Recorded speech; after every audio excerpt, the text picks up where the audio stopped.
ሰላም ሰላም፣ ጤና ይስጥልኝ። እንደምን ዋላችሁ፣ እንደምን ቆያችሁ፣ እንደምን ከረማችሁ ውድ የማዕበል ቤተሰቦች። እንግዲህ ውድ ቤተሰቦቼ ያው ሰሞኑን እየሰራን ባለን ጉዳይ እኔም አቤልም እንግዲህ የሄድንበት ያለውን ርቀት እየተመለከታችሁ ትገኛላችሁ። ብዙ ነገሮችን እየሰራን ብዙ ነገሮችን እያተረፍን ያለ ነው። ዛሬ ግን እዚህ ቦታ ላይ የተገኘሁበት አንድ ለየት ያለ ምክንያት አለኝ። ያ ምክንያት ምንድን ነው? እናንተ ራሳችሁ ስትጠይቁኝ የነበረው ከእናንተ ጥያቄ በቀረበው መሰረት እንግዲህ ሳደርጋቸው የነበሩ አንዳንድ ነገሮች ነበሩ። በዚህም ጉዳይ ደግሞ ከሀብትሽ ጋር አንዳንድ ነገሮችን መመካከር ስለፈለኩኝ ከዛም ውጭ ደግሞ ከነሱ ማወቅ የምንፈልጋቸው ነገሮች አሉ። ዛሬ ባለ ጉዳይ ምንድን ነው ያጋጠመው፣ ስለምንድን ነው የምናወራው የሚለው እንግዲህ ይህን ቪዲዮ እስከ መጨረሻው ድረስ ከተከታተላችሁ በደንብ አድርጋችሁ ስለ ሁሉም ነገር ታውቃላችሁ። የሀገር ባለውለታ ነው። ለሀገራችን ብዙ ነገር አድርጓል። ደሙን አፍሶ እንግዲህ ህዝቡን እየጠበቀ ያለ ሰው ነው። ስለዚህ ጉዳይ በደንብ በኋላ ላይ በሰፊው እናወራበታለን። ግን አሁን የት ነው ያለሁት፣ ለምንድን ነው እዚህ ቦታ የተገኘሁት የሚለውን እንግዲህ ከሀብትሽ ጋር ቆይታ ልጀምርና ራሱን አስተዋውቋችሁ ከዛ በኋላ ለምን እንደመጣው ፕሮግራማችን ምንድን ነው የሚለውን ነገር አብረን የምንከታተል ይሆናል። እስከ ፕሮግራም ፍጻሜ ድረስ አብራችሁን እንድቆዩ ከወዲሁ ጋበዝኳችሁ። ሁሌም እንደምላችሁ ቪዲዮውን ከመጀመራችሁ በፊት ላይክ ማድረጋችሁን አትርሱ። ቪዲዮ ደግሞ ለብዙ ሰዎች እንዲዳረስልኝ ሼር በማድረግ ተባበሩኝ። እንግዲህ ሀብትሽዬ እስኪ አንተ ራስን መጀመሪያ በማስተዋወቅ እንድጀምርልኝ እፈልጋለሁ። የት ነው ያለነው ዛሬ፣ ለምንድን ነው እናንተ የተገናኘ ነው የሚለውን ነገር ለውድ ቤተሰቦቼ እንድታስተዋውቅልኝ እፈልጋለሁ። እሺ መልካም። እኔ ሀብታሙ ግርማ ይባላለሁ። የድሪም ቢልደርስ ሪል ስቴት የሽያጭ ሱፐርቫይዘር ነኝ። በዚህ 2 ሳምንት ብዙ ነገሮችን እየተነጋገርን ነበር እኔ እናንተ። ልጁ በጣም የሰራው ስራ ለሀገርህ ይህንን ያክል የተጋደለ ሰው የደረሰበትንም በደል አይቻለሁ። በዛ ምክንያት ለረጅም ጊዜ እኔ እናንተ እየተነጋገርን ቆይተናል። አንተም ከሳፖርተሮችህ የፈለግከውን ነገር ካገኘህ በኋላ ለሱ ይበጃል የሚለውን ነገር አሁን ዲሳይድ ለማድረግም እየተቃረበን ያለበት ሰዓት ነው እና በዛ ምክንያት ነው ዛሬ ወደ ቢሮም የመጣኸው። አይሆፕ እሱንም ይዘው መታል ብዬ አስባለሁ። ብዙ ነገሮችን እኔም ከማናጀሮቹ ድረስ እየሄድኩ እየጠየቅኩ የተለየ ኦፈር የሚገኝበትን ነገር እያመቻቸው ነው የጠበቅኩ። በዛ ምክንያት ጥሩ ጥሩ ነገሮች እኔም ጋር አሉ ማለት ነው። ሀብትሽ ያው ብዙ ነገር እኔ እናንተ አውርተናልና እኔ ከጠበቅኩት በላይ እናንተ የሚሄዳችሁት ነገር አለ። በራሳችሁ በኩል እኔን የሚደግፉኝ ሰዎች እያደረጉት የነበሩት ነገሮች ነበሩ። ከዛም በተጨማሪ ደግሞ በእናንተ በኩል ብዙ ነገር ሲሰራ ነበረ። ይህንን ነገር ለማበረታታት እንደዚህ አይነት ስራዎችን ለመደገፍ በእናንተ በኩል ብዙ ሲደረግ ነበረ። እንደነገርኩ ይሄ ልጅ እንግዲህ ብዙ ነገር አጥቷል። ሚስቱን አጥቷል፣ ልጁን አጥቷል። ከዛም የባሰ ደግሞ በሱ ላይ ብዙ ነገር ደርሶበታል። ያን ሁሉ በደልና ችግር መከራ ተቋቁሞ እንግዲህ አሁን ላይ ህብረተሰቡን በማገልገል ላይ የሚገኝ ወጣት ነውና ስታየው ያሉት ነገሮች በጣም የሚያስደንቅ ነገር ነው ያለው። ማለት በህይወቱ ያን ያህል ቻሌንጅ ማሳለፉ በጣም የሚከብድ ነገር ነው። አስበው እስኪ ሚስትና ልጅህን አተህ ሙሉ ለሙሉ ተስፋ ዜሮ ሆኖ ተስፋ ወደ መቁረጥ በምገባበት ሰዓት የያዝከውን ነገሮች በትነህ ሌላ ነገር ውስጥ የምገባበት ሰዓት ላይ እሱ ግን ጀግና ስለሆነ ነገሮችን ሲያስተካክል የቆመበትንም ዓላማ ሲያስቀጥል የነበረ ወጣት ነውና ከአንተ ጋርም ደውዬ 15 ቀን ይሆነኛል ይህን ፕሮሰስ ከጀመርኩት። ብዙ የሚደግፉኝ ሰዎች እንዲኖሩ ከአንተ ጋር ከዚህ በፊትም ብዙ ነገር አውርተናል፣ ብዙ ነገር ሰርተናል። ያው እንደ አዲስ ላይ ቤተሰብ ለማስታወቅ ያክል ነው እንጂ አንተ ምን እንደምትሰራና ምን እያደረክ እንደሆነ አውቃለሁ። በጣም በታማኝነት ማህበረሰቡን ከሚያገለግሉ ሰዎች መካከል አንዱ እንደሆንክም አውቃለሁ። ስለዚህ ሀብትሽዬ እስኪ ዛሬ የተገናኘንበትን ዓላማ አንተም ደግሞ ደርሼበታለሁ የምትለውን ነገር እስኪ ለቤተሰቦቼ አሳውቅልኝ። በጣም አሪፍ። ባለፈውም እንደነገርከኝ ታሪኮቹን ከነገርከኝ ጀምሮ እንደ አንድ ወጣት እኔም ጉዳዩ ኬዙ የኔ ቢሆን ብለህ እንደምታስበው ነገር አንድ ወጣት የ28 ወይም የ30 ዓመት ወጣት ገና በዚህ ዕድሜው በጣም ብዙ ፈተናዎችን ነው እያለፈ ያለው። በስራው ባሻገር የሚደርሱበት ጫናዎች እንዳሉ ሆኖ የቤተሰባዊ ጉዳይ ደግሞ ፕራይቬት ላይፋችን ላይ ደግሞ ስትመጣ ልጅና ሚስትህን ማጣት ደግሞ ምን አይነት ወጣትን ልብ ሊሰብር የሚችል ጉዳዮችን እያሳለፈ እንዳለ መረዳት ሁሉም ሰው የሚረዳው ነው። እኛ ደግሞ ሞር ደግሞ እንደ ወጣት ነው እኛ ደግሞ በደንብ እየተረዳ ነው ያለ ነው። ኦዲየንሶችም እንደነገርኬ በጣም ብዙ ሰው ለእሱን ለመርዳት ሳፖርት ለማድረግ ብዙ እንትን እያሉ ነው ያሉትና በጣም ቆንጆ የሚባል ቦታ የተለያዩ ኦፈሮች አሉበት። ከዛ ኦፈር ላይ ደግሞ የተለየ ኦፈር የሚያገኝበትን መንገድ አስቤ እየተነጋገርኩ ነው ያለሁት። እሱንን ነገር በደንብ አድርጌ ማስረዳ ይሆናል ማለት ነው። ለማንኛውም ሀብትሽዬ ወደ ዋናው ጉዳይ ከመግባታችን በፊት ባለ ጉዳይ ማን ነው? የዚህ ታሪክ ባለቤት ማን ነው? እኛ እያወራን ያለው ነገርስ እንዴት ነው ሀፕን ሊያደርግ የቻለው ምን ነበር የተፈጠረበት የሚለውን ነገር መጀመሪያ እሱን ይዤ መጥቼ አንተ መዘጋጀትህን እና አንተ ጋር ያሉትን ነገሮች ቀድሜ ለማወቅ ነው የመጣሁት እንጂ እሱን አንጥቼው ከእሱ አንደበትም እኔም ቤተሰቦቼም በደንብ መስማት የምንፈልጋቸው ነገሮች አሉ። ከዛ በኋላ እናንተ ለእሱ ምንድን ነው ያሰብንለት ምንድን ነው የተነጋገርነው የሚለው ነገር አስከትለን እንግዲህ የምንቀጥለው ይሆናል። ለማንኛውም ሀብትሽዬ ይዤው ልምጣ። እንግዲህ ውድ ቤተሰቦቼ እንግዲህ ወንድሜን አይታችሁታል። ከዚህ በፊት በነበረን ቪዲዮ ላይ እኛ ሲጫወቱብን የነበረና እየሄድንበት በነበረው ታሪክ ላይ ብዙ ከጀርባ ድራማ ሲሰሩ የነበሩትን ሰዎች ከኛ ርቆ ሄዶ በቁጥጥር ስር በማዋል እንግዲህ የእኛን ኬዝ ሙሉ ለሙሉ ካሰብነው በፈጠነ መልኩ ኬዙን የዘጋ ወንድም ነው ዛሬ ይዘን የመጣ ነው። ኢንስፔክተር እንግዲህ ብዙ ነገር ሲያታረግልን ነበረ። ብዙ ነገር ነው ከአንተ ያገኘነው እና የዛን ቀንም በደንብ አላመሰገንኩም። ከዛ በኋላ ደግሞ ስለ አንተ የተወሰኑ ነገሮች ሰምቼ ነበረ እና ያሳለፍከው በህይወት ብዙ ነገሮች እንዳለ አውቃለሁ። እስኪ ከአንተ አንደበት ምን እንዳለፈ መስማት እንፈልጋለን። እሺ አመሰግናለሁኝ። በድጋሚ በዚህ ስራ መገናኘታችን በጣም ደስተኛ ነኝ።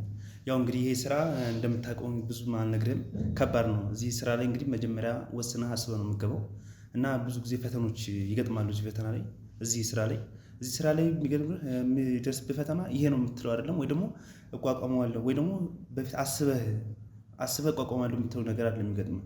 ድንገት በምትወዳቸው ነገሮች አንተ አልችልም በምትልበት ነገሮች ብዙ ፈተናዎች፣ ብዙ እንከኖች፣ ብዙ ነገሮች ይመጡብሃል። ግን መጀመሪያ የገባበት ምንድን ነው የገባበት ብለህ አይዲያን ሀሳብክን እና አላማህን ካሰብክ ምንም ነገር ሰዎች ሊያቆስሉ ይችላሉ፣ ሰዎች ሊተነኩሱ ይችላሉ፣ ሰዎች ሊወጉ ይችላሉ፣ ሰዎች ሊያደሙ ይችላሉ። ግን አንተን ህይወትን የመበጠስ አላማም ችሎታም አይኖራቸውም። ብዙ ነገሮች ሊያደርጉ ይችላሉ። ያው እንግዲህ እንደምታውቀው እኔ ትንሽ ስለ ራስ ስናገር ያው ብዙም ስለ ራሴ ማውራት ባልወድም፣ ግን ያው ለሌላው ትምህርት ይሆናል ብለህ ካሰብክና እዚህ ሚዲያ ላይ ደግሞ ብዙ ህብረተሰብ የሚመለከተው ሚዲያ እንደመሆኑ መጠን እኔ እንግዲህ ክፍለ ሀገር ነው የተወለድኩት። በክፍለ ሀገር የገበሬ ልጅ ነኝ። እናት አባቴ እዛ ነው እንግዲህ ተጋብተው በባህል መሰረቱ የኖሩት። በዛ ልክ እኔ ተወለድኩኝ። እኔ ከተወለድኩ በኋላ ቀጥታ ገበሬ እንደመሆናቸው መጠን እኔ ወደ ግብርና ሳይሆን ወደ ትምህርት ነው አባቴ ወደ ትምህርት ነው ያስኬደኝ እና በትምህርት ገበታ ላይ ብዙ ከተማር ነበረ። ከቤተሰብ ርቄ ነው የምማረው ወደ ከተማ እና እዛ ከተማ ላይ ብዙ ጊዜ እኔ ይህን ስራ የመረጥኩበት ምክንያት የሚገርምህ ኳስ ጨዋታ አለ፣ እረፍት ሰዓት፣ ምሳ ሰዓት ትምህርት ቤት ያው ጨዋታዎች አሉ። በዛ ውስጥ ምንድነው ዳኛ አለ። ዳኛ ስር ነበር አብሬ ነበር የምሆነው እና በዛ ውስጥ ኳስ ጨዋታ መጋፋት ምን አለው ብዙ ነገሮች አሉ እና በነዛ ጨዋታዎች ውስጥ እኔ ከዳኛው እኩል ሆኜ ፍርድ እሰጣለሁ። እንደዚህ ነው በቃ ትምህርት ቤት አብዛኛውን በቃ አሁን ያለሁበትን ቦታ አጋድላለሁ። እንዴት ነው በቃ ፍትህ የሚለው ነገር የዛ ጊዜ ነው በቃ እና ትምህርትም ስንማር ምን ስንል በቃ ፍትህ የሚለው ነገር በጣም እንዴት ነው በቃ ህይወቴን የገዛው ነገር ነው እና ለዛ ነገር ያንን ነገር ይዤ በትምህርት ደረጃ እንግዲህ እስከምመረቅ ድረስ እሱን ሳስቀጥል ነበር። በተለያዩ ክበባትም ስሳተፍ ነበር ፍትህን በተመለከተ እና ያው እንግዲህ ከትምህርት ዓለም በኋላ ወደ ስራ የምንገባው እንደ ማንኛውም ዜጋ ትምህርቴን በአግባቡ ተምሬ ጨርሼ ወደ ስራ ነበር የገባሁት። እንግዲህ ወደ ስራ እንግዲህ ስገባ መጀመሪያ ፖሊስ ጣቢያ ነበር መምሪያ ነበር የገባሁት እዛው ደሴ ውስጥ የሚገኝ። እዛ ስገባ እኔ እየተማርኩት አለ በእንግዲህ ቲዮሪ ላይ የምትማረው አለ እንግዲህ ቃል ገብተህ ነው በደንብ ተረድተህ አስረድተህ ነው እንግዲህ ሀገር የምታበቃ። ይቅርታ ኢንስፔክተር እና ስለ እነሱ እናውራ፣ ስላሳለፍካቸው ነገሮች እንድትነግረኝ እፈልጋለሁ። ለሀብትሽም ብዙ ነገር ስነግረው ነበር። ስለአንተ የደረሰብህ አደጋ አለ፣ ያጣኸው ፋሚሊ አለ። ያ ነገር ግን አሁንም ያለምክበትን ዓላማ እንዳለቅ አድርገዋል። እስኪ ምንድን ነው ከአንተ አንደበት እንስማው። ያው እንግዲህ እዚህ ስራ ላይ እንዳልኩ ብዙ ፈተና ከባድ ነገር አለው ብያለሁ። የምትፈተነው እንግዲህ በብዙ ነገር ትፈተናለህ። እኔ እንግዲህ ከብዙ ችግሮች እንግዲህ የባሰ ችግር የምለው እንግዲህ ምንድነው የገዛ ቤተሰቦችን ያጠቡበት ኬዝ ላንሳልህና ልንገርህ። ምን መሰለህ እዚህ ኬዝ ላይ በዚህ አንዲት ድሃ እናት መንገድ ላይ ያገኛለሁኝ ከስራ ወጥቼ ማለት ነው። ያቺ ሴት ምንድነው እርዳኝ ትላለች። እኔ ደግሞ እርዱ ውስጥ ድረስ እየለመነች መስሎኝ በቃ እንደ የትኛውም እንትን የሆነ ነገር ሸጥቻ ሲሄድ አይደለም ፍትህ ነው የምፈልገው ትላለች። ብዙ ጊዜ እዛ እኛ የምንሰራበት ጋር ትገባለች እና ምንድነው ብዙ ጊዜ አያታለሁኝ ከዓይን አጥፋም። ቀረብ ብዬ አወራኋቸው። ምንድነው እናቴ ምን አትሆን ነው ብዬ ስጠይቃቸው በቃ ብዙ ችግር እንዳሳለፈች ብዙ ንብረት ሀብት እንድትወረሰባት ሀብት የወረሱባት ደግሞ እንዴት ነው ባሏ አለች የባሏ ቤተሰቦች ናቸው። ባሏ እንዳገባች በባሏ ጋር ትጣላና ብዙ ነገሮችን ይወስዱባታል። የእሷ እንግዲህ ባሏ ጋር ትገባለች። እሷ ባለ ሀብት ናት። ባሏ ምን ያደርጋታል? ወንድሞቹ የእሷን ሀብት በእሱ ያዞሩታል። ከዛ እሱ ደግሞ በድንገት ሲታመም ይርካል የእሷን ንብረት ይወስዳሉ ማለት ነው። እሷን ያስወጡታል። ከዛ ፍትህ ትላለች። እዛ እኛ ጋር መጣ በፊት ብዙ ሞክራለች። ግን ይገርማል እነዚህ ሰዎች እጃቸው በጣም ከባድ ነበር። በጣም ብር የገዛቸው በብር የገዛቸው እና እኛም ጋር ያው እንግዲህ ሁሉም ንጹህ ነው አትልም። አንዳንድ የተገዙ በብር የሚገዙ ሰዎች አሉ። እነሱ ጋር ተደራድረው ሁሉ ነገር ጨርሰዋል። ከዛ ፍትህ አታለች። ምንም ፍትህ የለም እዚህ እንዳላየች ተብላ የተባረረች ናት። እንደ አጋጣሚ እኔን ስትሰማ ይሄ ፖሊስ አለ እንደዚህ ነው እንዲህ ስትባል ወደ እኔ ትመጣለች። እኔ ደግሞ ቀስ ብዬ እንደ እናት እንግዲህ ትልቅ ሰው ስታለቅስ ሳይ እንደ እናት ምንድን ነው ብዬ ቀረበት ስለ ሁሉ ነገር ትነግረኛለች። ያንን ነገር እንግዲህ ለማጣራት ያው እንግዲህ ከራስ የምታጠራው ምንድን ነው ብዬ ኬዙን ሳገላብጥ የእሷ ኬዝ እናገኘዋለሁ። ያው እንግዲህ ምንድን ነው እሷ ምንም ሀብት የላትም፣ ምንም ንብረት የላትም እና የሰው ሀብት ነው እየተጠየቀች ያለችው የሚል ኬዝ ነው። ያው የኛ ሚስጥር ስለሆነ ይሄኛው ብዙም እንትን አልልም። ግን ይሄን ኬዝ ይዤ በመመርመር ጀመርኩኝ። የተቋጨ ነበር። እሱን እንደ አዲስ እንዲከፈት ፋይል እንዲከፈትና እንዲታይ እና እድል እንዳገኝ ሞከርኩኝ። እንደ አጋጣሚ አገኘ። ያንን ርዕስ ይዤ ያንን ፋይል ይዤ መንቀሳቀስ ጀመርኩኝ። በዛ ፋይል ላይ ብዙ ሰዎች ተሳትፈዋል። ይህ ፋይል እንግዲህ ከኛ ባለስልጣናቶችም እና ከዛኞቹም እነዚህ ይህን ነገር እያሰሩት ባለስልጣናቶች ጋር የተቆራኘ ነበረ። በጣም የተያያዘ ነበር እና ይገርማል ይህን ኬዝ በመያዜ ብዙ መከራ ያየሁበትና ስቃይ ያየሁበት ነው። በመጨረሻም ስኬት ላይ ብደርስም ግን ቤተሰብ ያጣሁበት ነው። እንዴት ብትለኝ ይህ ነገር ብዙ ሰው ይሳተፍበት ነበር። ብዙ የተጨማለቀ ነበር። ከኛው ስር እኛው ጋር ከሚሰሩ ከኛው መምሪያ ጀምሮ የተነካካ ነገር ነበር። ያን ለማጥራት ብዙ ነገር ይጃለኝ። በዛ ውስጥ እንግዲህ ብዙ ተፈትኛለሁ። ይገርማል በዚህ ቤተሰቦቼ ታፍነው ነበረ እና ልቀቅ ይህን ነገር ኬዝ ካልተውክ ቤተሰቦችና ልጆችን ታጣልሃል። ያው እኔም ደግሞ እንግዲህ እዚህ ጋር ብተውም አንድ እናት ናት፣ እዛ ጋርም የኔ ልጆች ናቸው። እንግዲህ መምረጥ እንደ ፖሊስ አካል ስትሆን እንደ ህግ አካል ስትሆን ሁሉም ሰው ለአንተ እኩል ነው የሚለው ነው። እኔ እንግዲህ ብዙ እንቅስቃሴ ለማድረግ ጀምሬ ነበር። ያው እንዳልኩ ከእኛ ጋር የተያዘ በእኛ ስራዎች እኛ ጋር የሚያውቁ የእኛን ጓዳ የሚያውቁ የእኛን ገበና የሚያውቁ ሰዎች ብዙ ነገር አድርገው በአንድ ቀን ባለቤቴና 2 የምወዳቸው ልጆችን አጥቻለሁ። በዚህ ስራ ላይ ያው ብዙ ነገሮች ተከስቷል። እዚህ ነገር ላይ አሁን እንዲህ ነው ማለት ባልችልም፣ ግን ይሄ ነገር የሆነው እንዴት ነው? ገንዘብ ከህግ በላይ ሲሆን አንዳንድ ሰዎች እንዴት ነው ህግን ከገንዘብ በላይ ገንዘብ ይናገራል። አንዳንድ ጊዜ ህግ ዝም ብሎ ገንዘብ እንዲያወራ ያደርጋሉ እና ይህ ባልተናበበ ነገር በማይሆን ነገር ሄደው ልጆችና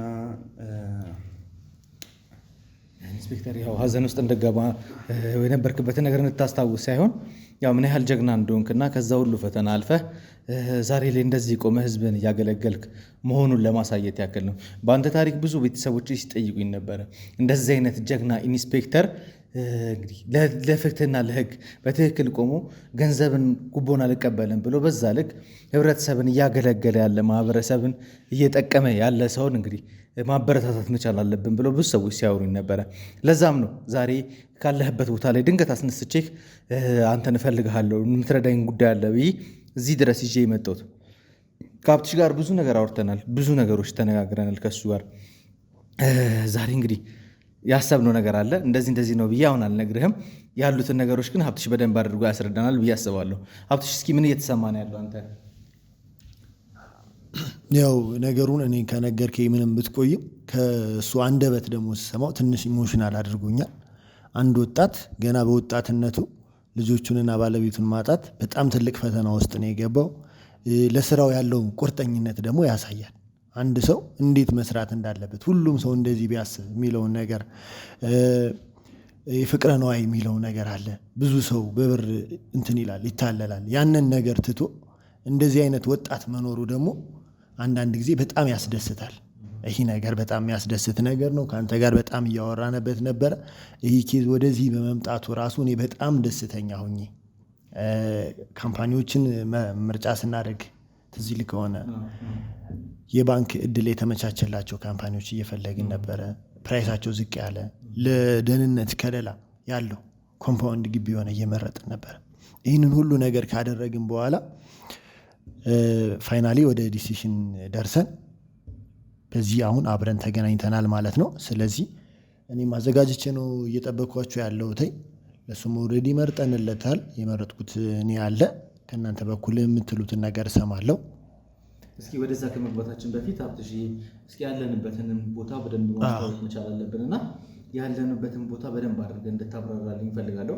ከዛ በኋላ እናንተ ጋር ብንመጣ የምናገኛቸው አማራጮች ምንድን ናቸው? ምን አይነት ኦፈሮች ነው የሚቀርብልን የሚለውን ነገር መጀመሪያ እሱ ላይ ብገባ ደስ ይለኛል። ምክንያቱም አሁን ላይ ትክክለኛ ሰዓት አይመስለኝም። መጀመሪያ ስላሉት ነገሮች እንወቅና ከዛ በኋላ ወደ ሰርፕራይዛችን እንገባለን። ኦኬ፣ በጣም ትንሽ ኢሞሽናል ስለሆንኩ ነው። ቅድም እንደነገርኩ ድሪም ቢውልደር ሪል ስቴት ነው አሁን ላይ የምንገኘው። ድሪም ቢውልደር ሪል ስቴት ምንድን ነው የሚለውን ስናይ ከዚህ በፊት ወደ አያት አካባቢ ገንብቶ ያስረከበ ገርጂ ላይ G+17 አፓርትመንት ወይም ማለትም አሁን የምንገኝበት የራሱ ቢሮ ያለው G+17 ህንፃ ነው ያለው። ለተለያዩ ሬንታል አውሏቸዋል። የተለያዩ ኮሜርሻሎች እየተሰሩበት ያለ ህንፃ ነው ገርጂ ላይ ያለው ቢውልዲንጋችን። እዛ ቢውልዲንግ ላይም የራሳችን ኦፊስ አለ ማለት ነው። ድሪም ቢውልደር ሪል ስቴት ይባላል። አሁን ላይ ደግሞ ሲኤምሲ በጣም አሁን ላይ በጣም እየተወደደች ለመኖር ሁሉም ሰው እየመረጣት ያላት ሰፈር ናት። የሰፈሯን እድገት አሁን ማየት ይቻላል።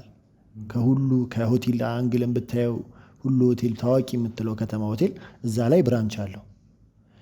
ሲኤምሲ ነው። ከአፍሪካ ኮንቬንሽን እና ከለሚ ፓርክ መሀል ላይ ነው ያለው። ከለሚ ፓርክ ፊት ለፊት ፓርክ ቪው ነው ያለው። ከጎናቸው አፍሪካ ኮንቬንሽን አለ፣ አይሲኤምሲ ሆስፒታል አለ፣ የተለያዩ ትምህርት ቤቶች እነ ስኩል ኦፍ ቱሞሮ እነ ዋን ፕላኔት ኢንተርናሽናል ስኩሎች በ1 ኪሎ ሜትር እና በ2 ኪሎ ሜትር ርቀት የሚገኝበት አካባቢ ነው ማለት ነው። ሲኤምሲ አሁን እንደነገርኩ ሲኤምሲ ሆኖ እንዳለ እነዚህን ነገሮች ሁሉ በ1 ኪሎ ሜትር ወይም በ2 ኪሎ ሜትር ርቀት ሁሉ ማግኘት እንደሚቻል ሆኖ ሳለ ከዛ ለየት ባለ መልኩ ደግሞ እስከዛሬ ከነበረው ለየት ባለ መልኩ ኮምፓውንድ አፓርትመንት ውስጥ በጣም የተለያዩ አሚኒቲዎች፣ የተለያዩ ፋሲሊቲዎች፣ ልጆች በነፃነት የሚንቀሳቀሱበት ሁሉንም ነገር ያማከለ ነው። አሁኑኑ እንኳን ገብተን ሳይቱ ያለበትን ብታይ በብዛት ሌላ ቦታዎች አሚኒቲ የምንላቸው ወይም መገልገያዎች ፕሮሚሲንግ ናቸው፣ የሚካተቱ ወይም ቀድሞ የሚሰሩ አይደለም። ድሪም ቢውልደርስ ግን ምንድን ነው ያደረገው? መጀመሪያ ከአሚኒቲዎቹ ነው ግንባታውን የጀመረው። ለምሳሌ G+4 ኮሜርሻል 4ኛ ላይ መዋኛ ገንዳ ያለው ኦልሬዲ ተጠናቋል፣ ተገንብቶ ተጠናቋል። አፓርትመንቶቹ 7 አፓርትመንቶች ነው ያሉ። ከ7ቱ 2ቱ ለኪራይ ወይም ለሬንት የሚያገለግሉ ሲሆኑ 5ቱ ደግሞ ለሽያጭ የሚወጡ ናቸው። ከነዛ መካከል አንዷ የመጀመሪያዋ ለሽያጭ እንደወጣችው ነው አንተ በዚህ ሰዓት የመጣው። ዲስካውንት ፕራይሶች እንዳሉ ነገር ነበረ።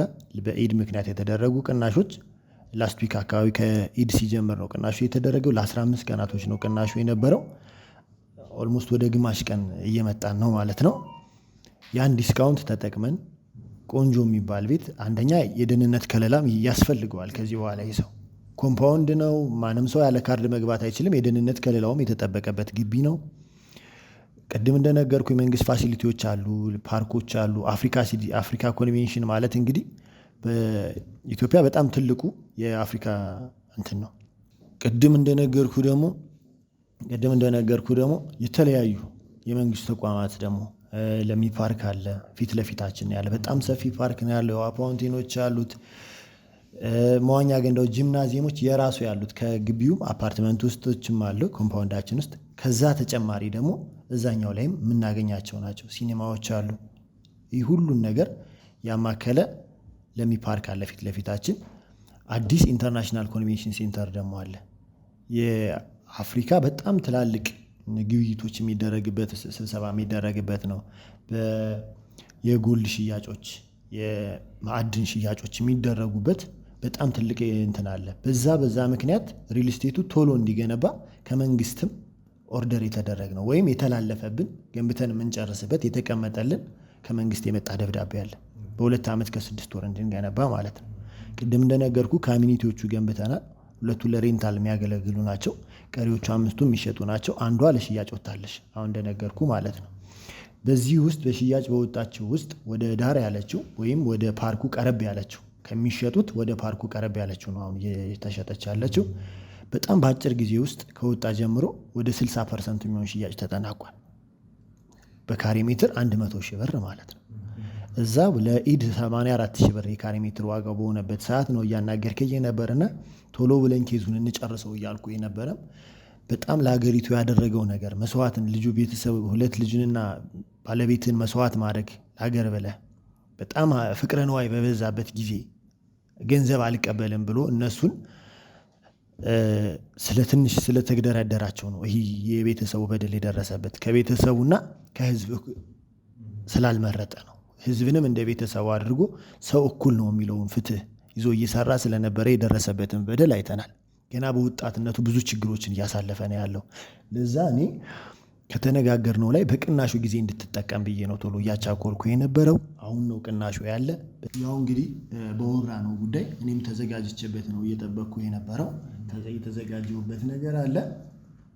አንተም ከተመልካቾች ጋር በመተባበር የሰባሰብካቸው ነገሮች አሉ።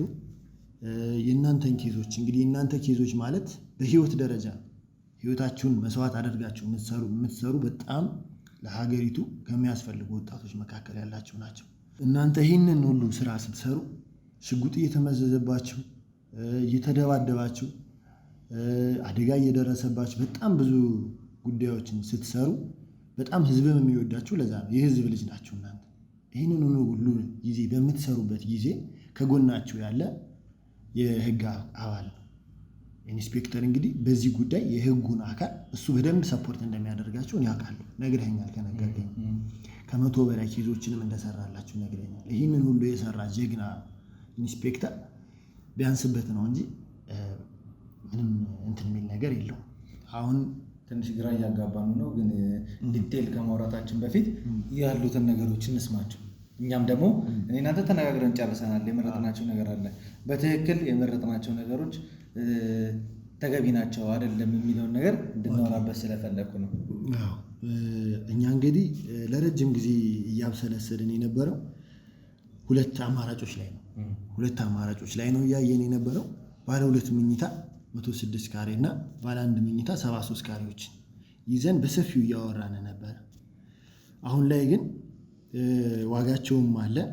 በ100 ሺህ ብር በነበሩበት ጊዜ 10 ሚሊዮን 600 ሺህ እና 7 ሚሊዮን 300 ሺህ ነበሩ። ምናልባትም እኔ እናንተ መጀመሪያ የተገናኘን ጊዜ የነበረው ፕራይስ ነው ይህንን እየነገርኩ ያሉት። የዛሬ 2 ሳምንት አካባቢ ስንገናኝ ይህን ኬዝ ለማውራት 10 ሚሊዮን 600 ሺህ እና 7 ሚሊዮን 300 ሺህ ነበረ ፕራይሳቸው።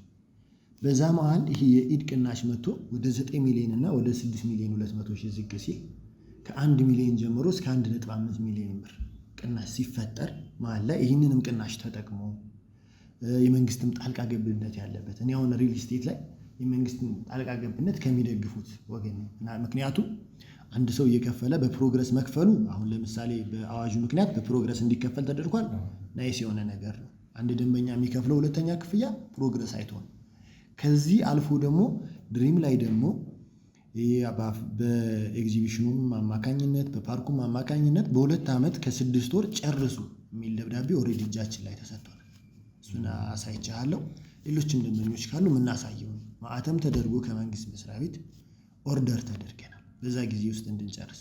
እንደዚህ አይነት ቤት መግዛቱ ሹር ያደርገዋል። በ2 ዓመት ከ6 ወር የቤት ባለቤት እንደሚሆን ማለት ነው። እዛ ላይ ደግሞ የባንክ አማራጮች አለ። ለምሳሌ አሁን እኛ እየሰበሰብነው የነበረ ብር አለ፣ የሰበሰብከው ብር አለ። ከሱ ብር አንጻር ባለ 2 መኝታ ከሆነ 4 ሚሊዮን 500 ሺህ ብር በ2 ዓመት ተኩል መክፈል የሚችል ከሆነ ባለ 2 መኝታ መግዛት ይችላል። ቀሪውን 4 ሚሊዮን 500 ሺህ ብር ከባንክ ጋር ማያያዝ ይችላል ማለት ነው። እዚህ ጋር ደግሞ ለየት ያለ ነገር እንዳላችሁ ስነግረህ ነበር። ከባንክ ጋር ማያያዝ በሚለው እየነገርከኝ የነበረ ነገር አለ። አዎ ከባንክ ጋር ማያያዝ ስንል ደግሞ እነግርሃለሁ ብዬ ነበረ። አሁን ለምሳሌ 9 ሚሊዮን ያልኩ 4 ሚሊዮን 500 ሺውን አሁን ይከፈልና ቀጣይ 4 ሚሊዮን 500 ሺውን ደግሞ ከባንክ ጋር ይያያዛል። 4 ሚሊዮን 500 ሺው በአንዴው ሳይሆን የሚከፈለው በኢንስትልመንት ነው። ፕሮግረስ እየታየ ከ900 ሺህ ብር ተጀምሮ 900 ሺህ ብር 10% እየተባለ የሚከፈል ለባለ 2 መኝታ። ለባለ 1 መኝታው ሲሆን ጠቅላላ ዋጋው 6 ሚሊዮን 200 ሺህ 50%ቱ 3 ሚሊዮን 100 ሺህ ይሆናል። ይህ 3 ሚሊዮን 100 ሺህ ማለት 620 ሺህ እየተባለ የሚከፈል ነው። በግንባታ ሂደት የተቆራረጠ የሚከፈል ነው። ከባንክ ጋር የጠየቀኝ ከባንክ ጋር ቅድም እንደነገርኩ ነው። በጣም ብዙ ሪል ስቴቶች ላይ በአሚኒቲ ጉዳይና በመገልገያዎች ጉዳይና በባንክ ጉዳይ ሲመጣ ጥያቄ ይነሳል። ለምሳሌ በመገልገያዎች መጀመሪያ ላይ መገልገያዎች እንደሚሰሩ ይወራና ቤቶች ብቻ የሚሰሩበት ነገር አለ። አሁን እኛ ከመገልገያዎቹ ነው የጀመረው። መገልገያዎቹን ኦልሬዲ እየጨረስን ነው። ጂ+4 ሞሉን ጨርሰናል፣ እንደነገርኩ መዋኛ ገንዳውን ጨርሰናል። እነዚህ ነገሮች ጨርሰን ቤቶቹ ላይ ደግሞ 3ኛ ፎቅ ደርሰን 2ኛ ፎቅ ደርሰን ይህ ሁሉ ነገር እስከሚሆን ብዙ ሰው ድሪምን አያውቀው። በራሱ አቅም እየሰራው ይህንን ሁሉ ነገር ከሰራን በኋላ ነው ወደ ሽያጭ እየመጣን ያለ ነው ማለት ነው። ከባንኩ ጋር በተያያዘ ደግሞ የኛ ውሉ ላይ ይካተት ይላል። ብዙ ጊዜ ደንበኛ ሌላም ቦታ የሰማነው ነገር ባንክ አለ አለ ካለ ውሉ ላይ ይግባል ይላል። በራፕ ፔፐር የባንክ ውል ይሰጣል። አንተም እንደዛ አይነት ጥያቄዎች ስለጠየቅ ሌሎች ሪል ስቴቶች እንደዚህ ያደርጋሉ እንዴት ነው ብለህ ነበር። ኤግዛክት ውሉ ላይ ተካቶ ባንክ አለው የሚለው ማህተም ይደረጋል። 50% ባንክ ውሉ ላይ የሚካተት ነው። ለየት ባለ መልኩ አሁን የተለመደ አይደለም። የባንክ ውል እዛ አውት ኦፍ እንትን ነው። ባንክ በዛን ጊዜ ባይኖር የሚሉ ነገሮች ስላሉ አይካተትም።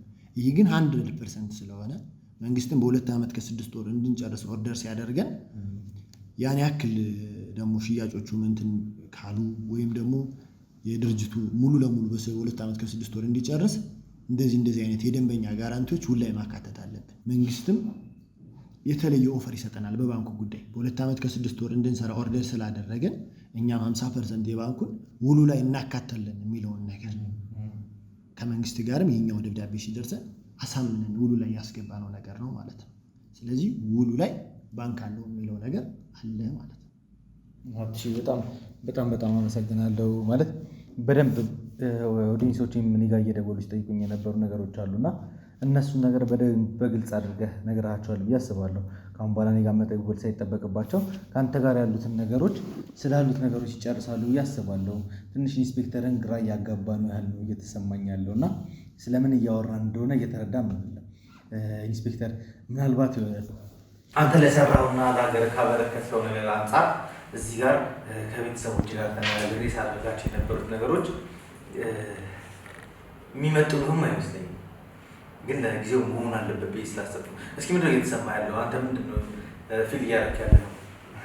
ማለት አሁን ያለበት ግራ ገብቶኛል። እንዴት ነው ወይ ምንድን ነው እያልኩ ነው ግራ የተገባለው። ማለት አንዳንድ ያሳለፍካቸው ነገሮች ብዙ የሚከብዱ ነገሮች እንዳለ አውቃለሁ። ከዚህ ኬዝ ውጭ የኛን ኬዞች በመርዳት ከኛ ጀርባ ሆነ ስራዎችን ስትሰራ ብዙ ነገር ደርሶብህ እንደነበር አውቃለሁ። ኢቨን ፓራላይዝ ትሆናለህ ተብለህ ሐኪም ቤት ተኝተህ እንደነበረም አውቃለሁ። ግን አንተ ነገሮችን ተቋቁመህ አልፈህ መግለጽም እየፈለክ አይደለም። ግን ከአንተ አንደበት ብዙ ነገር እንዲሰሙና እንዲማሩ እፈልጋለሁ። ፍትህ ምን ማለት እንደሆነ ከአንተ አንደበት ብዙ ነገር ቢያውቁ ደስ ይለኛል። እሺ እንግዲህ ያው ፍትህ ስለ ፍትህ ስትናገር ብዙ እንደዚህ ባንዴ ይሄ ነው ማለት አትችልም። ግን ፍትህ ምንድን ነው ማለት እንግዲህ ሁሉም ከቤተሰቡ ይጀምራል። ፍትህ ምንድን ነው አይደለም? በአጭሩ ምንድን ነው በራስ ላይ ማድረግ የማፈልገው ነገር በሌላ ሰው አለማድረግ ነው። የራስን ጥቅም እንደስጠብቅ ስትፈልግ የሌላውን ጥቅም አለመንካት ነው። ለአንዳችን ዋስትና መሆን ነው። ያው እንግዲህ ፍትህ ብዙ ነገር እንጂ ነው አይባልም። ግን በቃ በራሳችን ላይ ሊደረግ የማይችል ነገር በሰው ላይ አለማድረግ እና ደግሞ የእኛ ህመም የአንተ ህመም ነው፣ የአንተ ህመም ደግሞ የኔ ነው። እኛ ስንተባበር ኃይል አለ፣ ከተለያየን ግን ኃይል የለንም እና ይሄ ነው እንግዲህ የምልህ ባጭሩ። ነገሮችን ለመግለጽ ትንሽ እንደተቸገርክም ግራ እንደተጋባም ገብቶኛል። እኔ ይህንን ነገር ያነሳሁት ህብረተሰብን ያስተምራል ብዬ ስላሰብኩ ነው እንጂ የአንተን ህመም መቀስቀስ ፈልገን አይደለም። ልክ ነህ በጣም ያው እኔ አንደኛ ድንገት ስለጠራኸኝ እና እንደዚህ አይነት ነገር ዛሬ እኔና ሀብትሽ ብዙ ጊዜ ወደ 15 ቀን አልፎናል ከእሱ ጋር በየቀኑ እየተደዋወልን ስናወራ ነበረ። በጣም ታማኝ ሰው ስፈልግ ነበረ። ይህንን ነገር በጥሩ ሁኔታ ሊጨርስልኝ የሚችል ስለ ፍትህ የሚያውቅ ሰዎችን በመርዳት የሚደሰት ሰው ስፈልግ ነበረ። አገኘሁኝ። ከእሱ ጋር ብዙ ነገር አወራን። ከዚህ በፊትም ስናወራ ነበርና እስኪ በሱ በኩል ምንድን የቀረበልን ምንድን ያዘጋጀልን ዛሬ ለእኔም ሰርፕራይዝ ነው። ለአንተ ብቻ ሳይሆን ለእኔም ሰርፕራይዝ ነው። ምክንያቱም ተነጋግረን ከጨረስን በኋላ ከሰዎች ጋር ኮንታክት አድርጌ የተወሰነ ሺህ ብር ነው የሰበሰብኩት። በዛ ምን ማድረግ እንደምንችል ከሀብታሙ አንደበት ነው ልሰማ የምንችለው። ሀብትሽ እንግዲህ አሁን እዚህ ጋር እኔና ቴዲ በጣም በሰፊው እያወራን ነበረ። የሰበሰብነውን ብር ሚዛናዊ ያደርገን ከሱ ገቢ አንጻር ይሄ ልጅ እንግዲህ እንደምናየው ይሄ ወጣት በፖሊስነት ሙያ ነው ሀገሩን ሲያገለግል የነበረ። ተጨማሪ ቢዝነሶች የሉ። ይህንን ያክል ከፍለንለት ይህን ያክል ይከፍላል የሚል አይደለም። ወደ ባለ 2 መኝታው ሞር ፎከስ አድርገን ነበረ። ባለ 2 መኝታው ማለት 106 ካሬ ነው። በጣም የሚያምር ቤት ነው። በጣም ወደነው ነበረ። 9 ሚሊዮን ብር ጠቅላላ ዋጋ፣ እሱንም እያሰብን ነበረ። አሁን ደግሞ በጣም እኔ ደግሞ በራሴ በኩል ትንሽ ላመሰግን መፈልግ የዚህንን የማዕበል ተከታታዮች ወይም የቴዲ ሰፖርተሮች በጣም በአጭር ጊዜ ውስጥ ይህንን ወጣት የደረሰበትን ችግር በማየት ለመተባበር ብላችሁ እስከ 6.2 ሚሊዮን ብር ነው ኮሌክት የተደረገለት። ግን ይህ ኮሌክት የተደረገው ብር እኛ ባለ 2 መኝታ 106 ካሬውን ልንመርጥለት የፈለግን ቢሆንም ታውቁታላችሁ ሀገራችን ላይ የህግ አገልጋዮች ወይም የኢንስፔክተሮች ምን ያክል ክፍያ እንደሚከፈላችሁ። ይህም ማለት እንግዲህ ያው ከተሰበሰበው 6 ሚሊዮን ብር ላይ 6 ሚሊዮኑን ከፍሎ 3 ሚሊዮን ብር ሊከፍልበት የሚችለው ካለበት የጤና እንትንም አሁን ላይ ትንሽ ችግሮች ደርሰውበት ነበረ። ፓራላይዝድ እስከመሆን ይደርሳል ተብሎ ነበር። እግዚአብሔር ይመስገን የቀን አምላክ አሁን ደህና ነው። ቢሆንም ግን እኔ ዋን ቤድሩሙን ተገዝቶ ከዛ በኋላ ብሮች የሚመጡ ከሆነ ሽፍት የሚደረግበትን ነገር ወደ 2 ቤድሩም የሚቀየርበትን ነገር ነው እያሰብኩ ያለሁት። ዋን ቤድሩሙ ላይም ያለው ብር ለ100% በቂ ስለሆነ 100% ከፍለን ወደ 1 ሚሊዮን 600 ሺህ ብር ቅናሽ ተጠቅመን 4 ሚሊዮን 630 ሺህ ብር ይሆናል ጠቅላላ ዋጋው ማለት ነው። እንግዲህ ዋን ቤድሩም እንበለው እንጂ 73 ሜትር ስኩዌር ነው። ሌላ ቦታ እስከ 2 ቤድሩም የሚጠቀሙት ቤት ነው። ስለዚህ ፓርቲሽን ሰርቶም ለወደፊት 2 ቤድሩም ሊያደርገው ይችላል።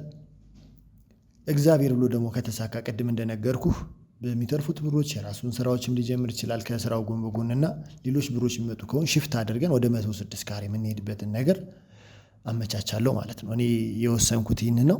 አንተ የምትለው ነገር ካለ የእናንተ ሀሳብ ካለም ሰማቸዋለሁ ማለት ነው። በጣም አመሰግናለሁ ሀብትሽ። ከአንተ ጋር እንዳወራነው እና እንደተነጋገርነው ነገር ነው የሆነው። ኢንስፔክተር ይሄ ነገር ለአንተ በጣም ሲያንስብህ ነው። ከዚህ በላይም ችለን ብናደርግልህ ደስ ይለን ነበረ። ባይዘዌ ቤተሰቦቼ በጣም ስለወደዱህና አንተም በሆነ ጉዳይ መደገፍም መሸለምም እንዳለብን በተደጋጋሚ ሲነግሩን ስለነበረ ነው ከሀብትሽ ጋር ብዙ ነገር ስናወራ የነበረው እና ኢንስፔክተር እንኳን ደስ ያለ። ከኔ በጣም ደስ ብሎኛል። በጣም ነው የምናመሰግነው። በጣም አመሰግናለሁ። ማለት ግራ ተገብቻለሁ፣ አልጠበኩም ነበረ። እውነት ቤተሰቦቻችንን ከልብ አመሰግናለሁ። እናንተ መልካም ልብ ያላችሁ ሰዎች ናቸው። እንግዲህ ያው ጥሩ ነገር ስትሰራ ጥሩ ነገር ታገኛለህ ይባላል። ከዚህ ነው የምታገኘው፣ የዘራውን ነው የምታጭደው ይባላል እና እኔ አሁን በጣም ደስ ብሎኛል።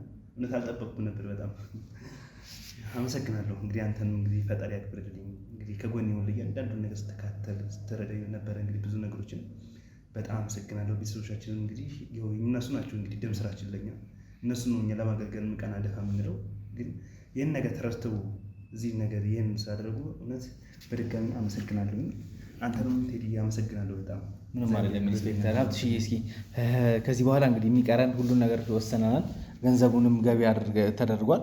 ምናልባት ሀብትሽዬ ከዚህ በኋላ የሚቀረን እንግዲህ ውሉም መፈራረምና እንዳልከው ያሉትን አማራጮች እያየን እያስተካከሉ መቀጠል ነው። እስኪ በመጨረሻ ግን አሁን ኢንስፔክተር የሚኖርበት ቦታ ላይ ምናልባት መኖር የሚፈልጉ ሰዎች ይኖራሉ እንደነገርከኝ ከሆነና ያለው ቦታ በጣም ሴኪዩርድ፣ ከሴኪዩሪቲ አንጻር ያሉት አካባቢው ላይ ያሉት ነገሮች ቦታውን በጣም ሴኪዩርድ እንዲሆን ያደርጉታል። በጣም ብዙ ሰዎችም ደግሞ ለመኖሪያ የሚመርጡት ቦታ ነውና ምናልባት ቤተሰቦቼ ይህንን እድል መጠቀም ቢፈልጉ ያላቸው አማራጭ ምን ይመስላል፣ ምንድን ነው የምታቀርቡልን የሚለውን ነገር ብትገልጽልን ደስ ይለኛል። እንግዲህ በመጣችሁበት ሰዓትን የተጠቀማችሁት እድል አለ። ከ100% ቅናሽ ባሻገር 100% ስለከፈላችሁ 30% ቅናሽ አግኝታችኋል።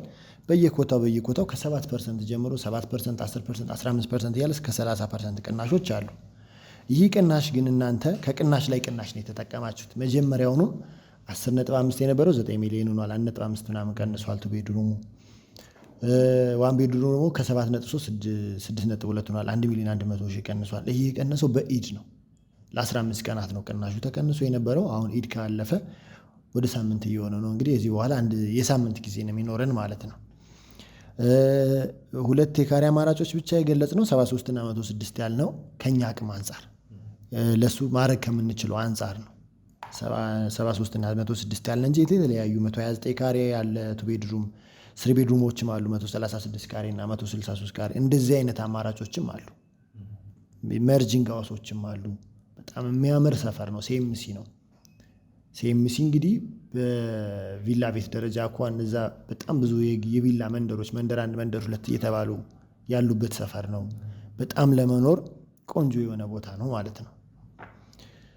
ይህንን እድል የሚጠቀሙ ከሆነ በዚህ የኢዱ ቅናሽ ሳያልቅ የሚደውሉ ከሆነ ምክንያቱም ቅናሹም የኢዱም ቅናሽ ትንሽ ቀን ነው የቀረው፣ ያሉትን ቤቶች ውስኖች ናቸው። እዛ ላይ መጠቀም የሚፈልጉ ከሆነ እየደወሉ እኔ በጣም ስላስደሰቱኝ የማዕበል ቲዩብ ተከታታዮች፣ ምክንያቱም ለሱ ያደረጉት ስራ እኔ ማድረግም ባልችል እነሱ ስላደረጉት ያስደሰተኝ ስራ ስለሆነ እነሱን ለመተባበር 24 ሰዓት 24/7 በሚባል ደረጃ ዝግጁ ነኝ።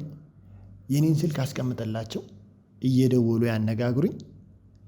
በጣም የተሻሉ የሚባሉትን እንዳቅማቸው፣ ምክንያቱም ከ3,100,000 ብር ጠቅላላ ዋጋ ጀምሮ ማለትም ከባንኩ ጋር ሲጨመር ማለት ነው 3,100,000 መክፈል የሚችል ሰው የቤት ባለቤት መሆን ስለሚችል ይህንን ከመሰለ ኮምፓውንድ ላይ ይህንን ነገር ታሳቢ አድርገው ይደውሉ። 24 ሰዓት ክፍት ነኝ። ምክንያቱም በጣም ያደረጉት ነገር ልቤን የነካው ነገር ስለሆነ ልተባበራቸው ዝግጁ ነኝ ማለት ነው። እሺ በጣም እናመሰግናለን። እኔም ደግሞ ስመጣ አንተን አምኜብህ ነው የመጣሁት። እንደማታሳፍረኝም እርግጠኛ ነበርኩኝ። ካሰብኩት በላይ ነው ያደረክልኝ። በጣም አመሰግናለሁ። ስልክ ቁጥርህንም ደግሞ ከዚህ ከታች ላይ ቁጭ አደርግላቸዋለሁ። ይህንን አማራጭ ውድ ቤተሰቦቼ እንደሚጠቀሙበት እርግጠኛ ነኝ። በጣም አመሰግናለሁ ሀብትሽዬ። እንግዲህ ውድ ቤተሰቦቼ እዚህ የሰማናቸውን አማራጮች በደንብ አድርጋችሁ እንደምትጠቀሙበት እርግጠኛ ነኝ። ምክንያቱም እየቀረበልን ያለው ቦታ ሴምሲ ላይ ነው። በጣም የሚያስደስት ነገር ነው። ሀብትሽ ደግሞ እኔን ሆኖ ልክ እንደኔ ሆኖ እናንተ እንደሚያስተናግዳችሁ እርግጠኛ ነኝ። ስልክ ቁጥሩን እናስቀምጥላችኋለን። በታች በምታዩት ስልክ ቁጥር እንግዲህ እየደወላችሁ ከዛሬ ጀምሮ እንግዲህ የኢንስፔክተር ጎረቤትም መሆን ትችላላችሁ። ሴሚሲ ላይ የተሻለ ቤትን ማግኘት ትችላላችሁ። ብዙ የካሬ አማራጮችን ነግሯቸዋል፣ አስረድቷቸዋል። ከዚህ በፊት የምትጠይቁኝ የነበረው ነገር ተገልጿል ብዬ አስባለሁ። ፕሮግራሜን ስትከታተሉኝ እስካሁን ድረስ ለቆያችሁ በጣም አመሰግናለሁ። ኢንስፔክተርንም ኮመንት ላይ የገባችሁ ኮንግራ እንድትሉ ትፈልጋለሁ። በሌላ ቪዲዮ እንግዲህ በተመሳሳይ ሰዓት እስክንገናኝ ድረስ በያላችሁበት ቸር ቆዩልኝ።